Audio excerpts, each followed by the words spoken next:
Olá, meu querido irmão, minha querida irmã, que bom estarmos aqui, louvando a Deus, como diz o cântico, e nós estamos aqui para compartilharmos coisas importantes da palavra de Deus, que são palavras de vida eterna, palavras que alimentam o nosso espírito, a nossa alma, que fazem a nossa mente serem renovadas pela transformação que ela provoca na nossa vida. Que Deus te abençoe com a palavra que Ele vai trazer ao nosso coração hoje, e nós vamos falar com Ele para que isso seja uma realidade em nossas vidas. Deus bendito, Pai amado, nós te glorificamos nessa manhã, nesse dia, nessa tarde, nessa noite, horário que for em que alguém estiver assistindo, ouvindo essa mensagem da Tua palavra. Pai, o Senhor se faça presente de uma maneira manifesta na vida dessa pessoa, que a cura chegue até ela, que a libertação chegue até ela, que a salvação chegue até essa pessoa, até essa casa, até essas vidas, ó Deus, em nome de Jesus, que a bênção da prosperidade chegue na vida de quem quer que esteja ouvindo essa palavra. Assim nós oramos, porque cremos em Cristo Jesus, nosso Senhor e Salvador. Em nome dele é que nós oramos. Amém, amém e amém. O texto que Deus nos deu para hoje se encontra no Evangelho de Mateus, no capítulo 1, versos 22 e 23, porque, como vocês sabem, nós estamos no mês do Advento, do Natal, mas mais do que uma festa que se tornou mercadológica, né, nós temos um Deus que está por trás e que deveria estar na frente dessa festa, e é sobre ele que eu quero falar com vocês. Mateus 1, verso 22 e 23, diz assim: tudo isso aconteceu, tudo o quê? A conversa que o anjo tem com José, marido de Maria, sobre o fato dela estar grávida, sem que eles tivessem tido uma relação. Então, tudo isso aconteceu para que se cumprisse o que o Senhor dissera pelo profeta. O que o Senhor disse pelo profeta? A virgem ficará grávida e dará à luz um filho, e lhe chamarão Emanuel, que significa Deus conosco. Aleluia! Bom, gente, o ser humano, de forma geral, ele sente a necessidade de que lhe seja reafirmado reafirmadas certas coisas de tempos em tempos, regularmente, né? A gente precisa ser constantemente lembrado, a gente sente necessidade, você quer que alguém diga o quanto você é importante, o quanto você significa para a sua empresa, para a sua família. A mulher espera que o marido fique repetindo o quanto ele a ama, que ela é linda, que sem ela ele não conseguiria viver, que ela está melhor do que nunca, apesar da idade que tem, etc, etc, etc. E o homem tem a necessidade de ser reconhecido como bem-sucedido, como provedor, como bom marido, como bom pai, coisas do gênero.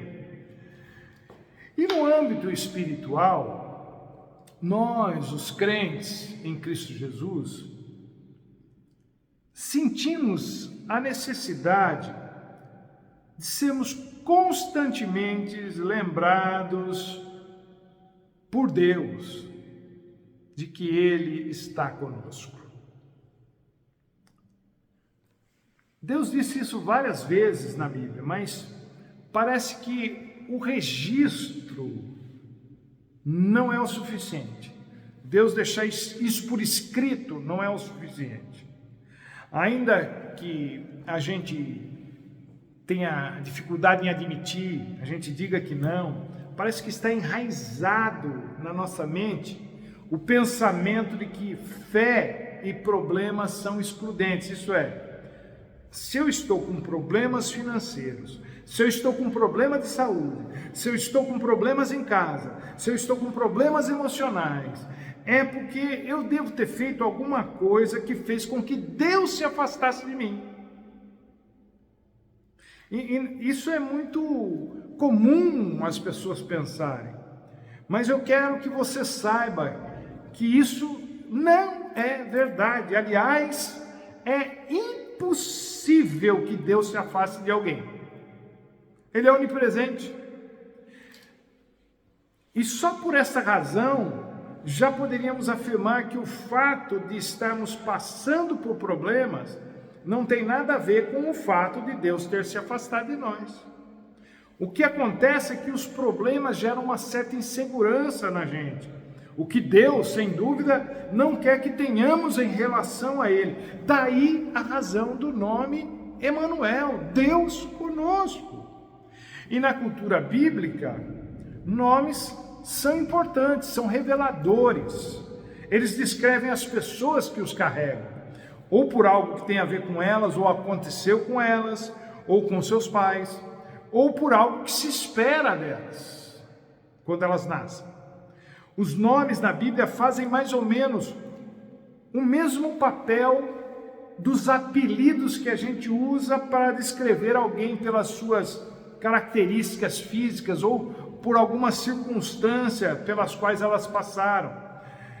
Eu ia até dar alguns exemplos, mas hoje em dia isso é tudo muito difícil, não é? Alguém pode se sentir ofendido e isso geraria um mundo de consequências que eu não estou afim de encarar. Basta dizer que as características físicas e os comportamentos pesam bastante nos apelidos.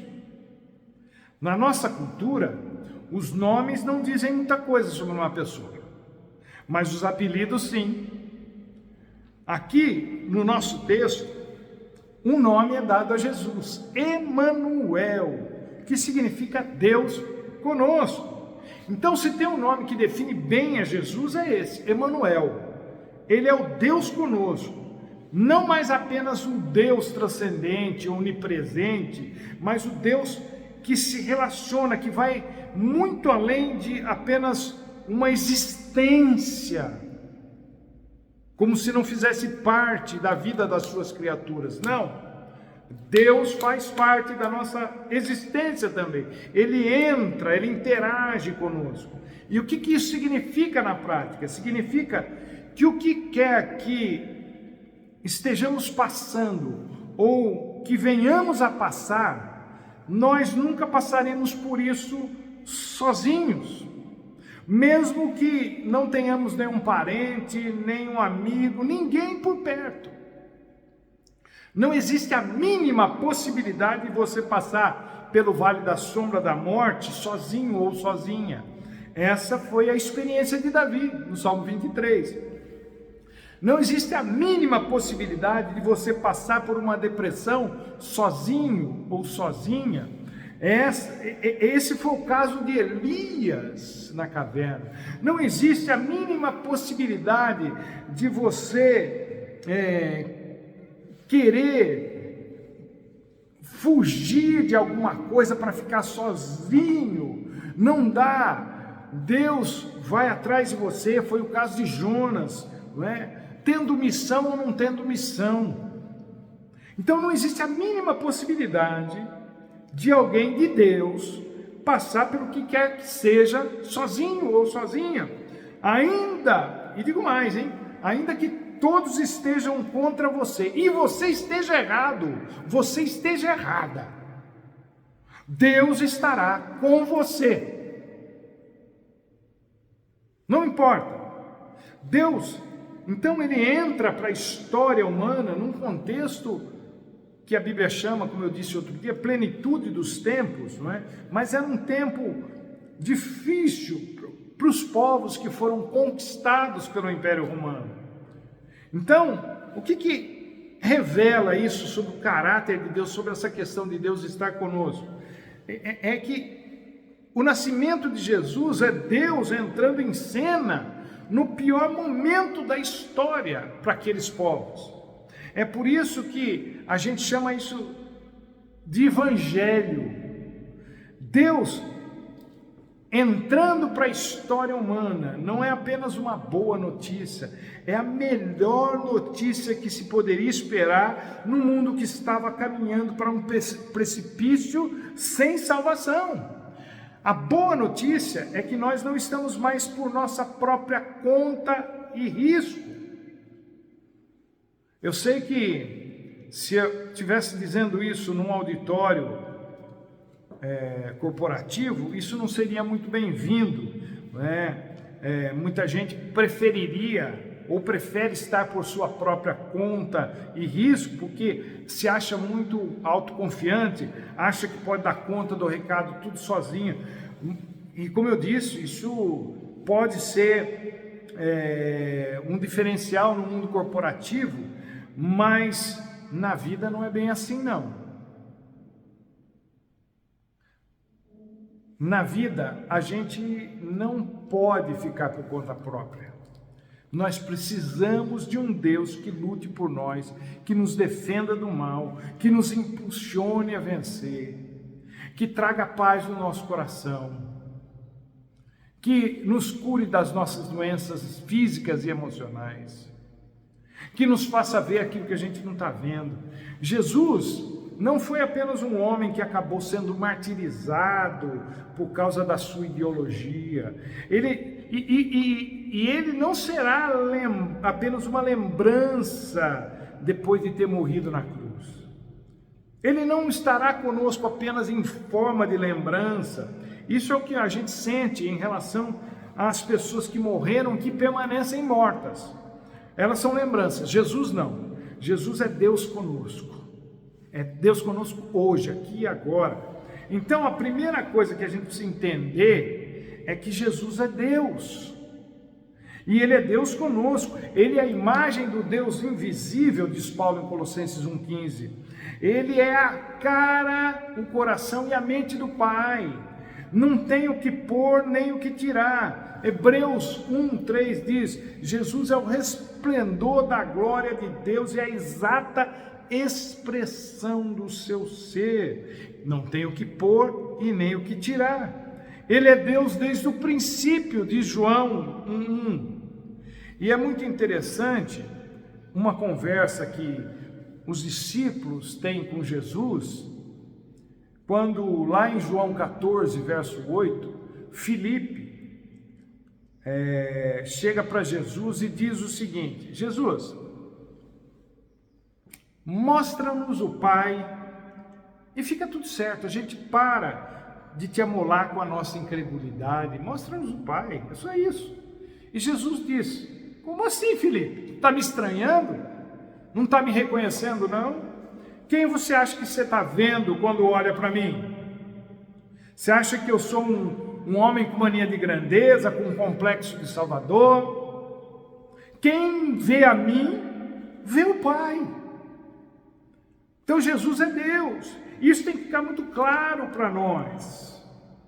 No Velho Testamento, Deus é chamado de Elohim, o Deus Criador. E em João, o Evangelho de João 1,3 diz que todas as coisas foram feitas por intermédio de Jesus, e sem Ele nada do que existe teria existido. No Velho Testamento, em Êxodo 3,14, Deus se auto-intitula o Eu Sou para Moisés. No Novo Testamento, em João 8,58, Jesus diz: eu lhes afirmo que antes de Abrão nascer, eu sou. No Velho Testamento, Deus é chamado de Adonai, Senhor. Em Romanos 10, versículo 9, Paulo afirma: se você confessar com a sua boca que Jesus é o Senhor e crer em seu coração que Deus o ressuscitou dos mortos, será salvo. Então, você que está me assistindo, me ouvindo, eu espero que, se você tinha alguma dúvida, que pairava alguma dúvida na sua mente sobre quem Jesus é, eu espero que esses textos acabem com isso de vez na sua vida. Essa dúvida que Filipe tinha, essa falta de nexo entre ver e querer provas, né, de que Jesus é Deus. Porque Filipe estava vendo Jesus, ainda assim ele queria provas. Essa dúvida precisa ser esclarecida para nós, né? Jesus é Deus, Ele é o Deus conosco. E daí, pastor? Daí que Ele, sendo Deus, pode fazer o que quiser. Sendo Deus, Jesus pode fazer por nós o que só Deus poderia. Ou seja, qualquer coisa. Você pode, por exemplo, passar por uma situação muito difícil e se sentir derrotado de cabeça baixa, mas se olhar para Jesus, vai ver a mão dele estendida para você, e ele vai lhe ajudar a levantar do chão e lhe dar uma nova perspectiva de vida. Ele vai fazer você olhar para frente e para cima. Então nós estamos envolvidos pela presença de Deus, pela pessoa de Jesus, pela pessoa do Espírito Santo. Eu não sei o que o amanhã me reserva, mas eu sei quem controla o amanhã, e eu não só sei quem controla o amanhã, eu conheço quem controla o amanhã. E eu tirei essa fala, né, do psiquiatra Carl Jung. Eu gosto muito, né, quando ele disse para alguém que havia questionado a sua crença na existência de Deus, perguntando se ele tinha provas disso. E Carl Jung disse: eu não preciso de provas da existência de Deus, eu o conheço. No mundo de hoje, no mundo legal, fiscal, burocrático, se você não tem um documento de identidade, você não existe, mesmo se apresentando fisicamente. Você fala para o sujeito: mas eu estou aqui. Mas você não está no sistema, você não tem documento, você não é ninguém, você não existe. Para nós você não existe. É uma das coisas mais estúpidas que acontecem, mas acontecem. Você só existe se um pedaço de papel disser que você existe. Você só existe se o seu nome estiver num sistema de computador. Essa é a diferença entre quem crê em Deus e quem não crê. Quem crê não precisa de provas da sua existência, porque a sua fé não está baseada em provas, está baseada numa relação de interatividade. Deus está conosco, Deus está com quem nele crê o tempo todo. Essa evidência só tem quem se relaciona com Ele. É algo subjetivo? Mas é o meu subjetivo. Essa é a vitória que vence o mundo. A nossa fé, diz 1 João 5,4. A fé, ela tem o poder de mudar qualquer coisa que já tenha sido dada como definitiva. Ela tem o poder de mudar a vida de uma pessoa, seus relacionamentos, seus negócios, sua vida social, seus pensamentos, sua ideologia, seu comportamento, sua vida financeira, enfim. Ela tem o poder de transformar uma realidade ruim numa realidade abençoada e próspera. Ela tem o poder de restaurar a verdade e a justiça numa sociedade decadente. A fé tem o poder de acabar com o espírito de derrota e depressão que está varrendo a vida de uma pessoa. A fé tem o poder de trazer um avivamento na igreja e, consequentemente, na nossa nação. Um avivamento onde o fraco vai dizer: eu sou forte, eu sou um guerreiro, como está escrito em Joel 3:10. Onde o pobre diria: eu sou rico. Onde o preso diria: eu sou livre, ninguém pode me prender. Onde o cansado diz: minhas forças voltaram, estão renovadas. Onde o caído diz: eu estou em pé novamente. Onde o necessitado vai dizer: eu não tenho falta de coisa alguma. Onde o aflito diz: eu estou em paz. Onde o solitário diz: eu estou me sentindo parte de alguma coisa, de alguém. A fé em Jesus Cristo nos dá vitória sobre o mundo. Essa fé é que nos faz vencer na vida pessoal, na vida profissional, na vida espiritual. Deus está conosco. Uma fé assim não se deixa abalar por nada. Quem conhece a Deus sabe do que Ele é capaz e do que Ele não é capaz. Ele é capaz de mover céus e terra ao nosso favor. Mas não é capaz de nos abandonar, não é capaz de nos deixar na mão. É nisso que se resume Emanuel. Deus conosco sempre, lutando por nós, nos incentivando o tempo todo, nos consolando sempre que for preciso, nos orientando em tudo que for consultado, nos curando quando for necessário. Deus está aqui agora, aí com você agora. Eu não o vejo, eu não posso tocá-lo, mas eu sei que Ele está aqui, porque a minha relação com Ele é por meio da única coisa que me permite vencer o mundo, a minha fé. E sabe no que a minha fé me faz crer? No que Jesus disse em Mateus 18, 20, que onde se reunissem 2 ou 3 em nome dEle, Ele estaria no meio, Ele estaria entre eles. Nós estamos aqui, reunidos através do vídeo. Jesus está aí, Deus está conosco, e porque Ele está conosco, eu creio que nossas necessidades serão supridas. O Senhor é o meu pastor, portanto, nada do que eu realmente precise me faltará. Deus está conosco, e porque Ele está conosco, eu creio que a nossa fé não será vã, não será inútil.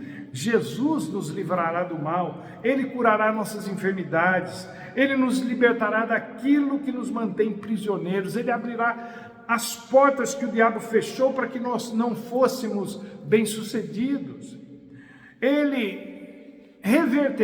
Deus reverterá situações consideradas perdidas, insolúveis.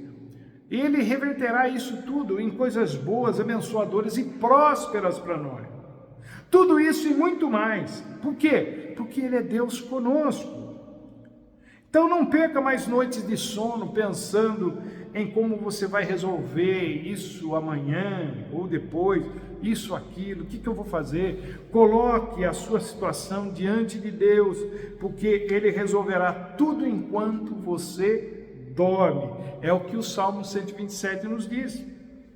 Deus dá o pão aos seus enquanto eles dormem. Há coisas que nós podemos e temos que fazer, mas há coisas que só Deus pode fazer por nós, e com relação a essas coisas, nós precisamos confiar nele. Entrega o teu caminho ao Senhor, confia nele, e o mais Ele fará. Salmo 37, 5.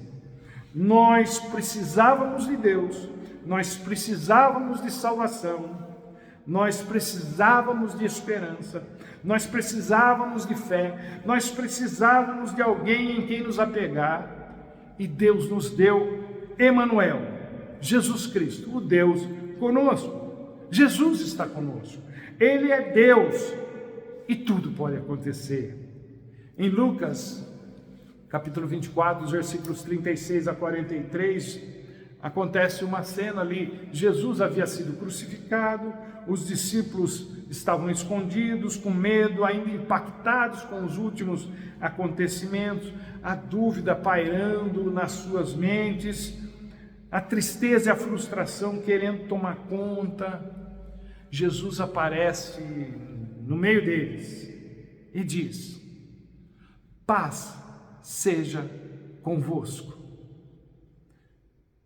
Talvez você que esteja me assistindo se encontre nesse turbilhão de sentimentos, essa mistura de tristeza, frustração, medo, dúvida, desânimo.